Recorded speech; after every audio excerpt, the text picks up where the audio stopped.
At the moment, the structure is being withdrawn elsewhere. So Kazakhstan is being used to hold the outline, if you like. The outline stays where the movement once was. The paperwork continues, the language continues, the frame continues, but the forward motion is gone. Stopped in its tracks.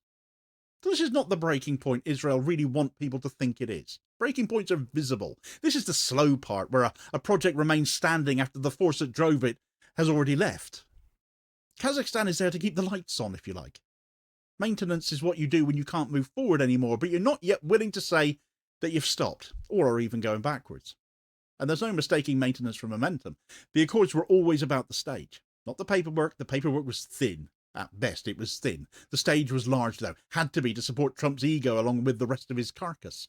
The cameras were positioned to show Arab leaders shaking hands with Israeli officials in public daylight. That was the core.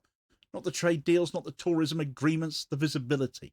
The idea that Israel could now stand openly in the region without apology, without condition, without the Palestinian question forming the backdrop to every diplomatic sentence uttered.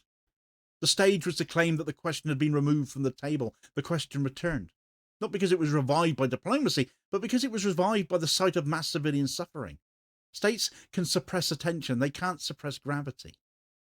The Accords are still intact on paper. They continue to function at the level of bureaucratic cooperation. Trade remains. Joint economic projects exist. Diplomatic channels are open. The collapse has not occurred. The collapse does not need to occur for the meaning to change, though. Structures persist after they have been emptied of their original purpose.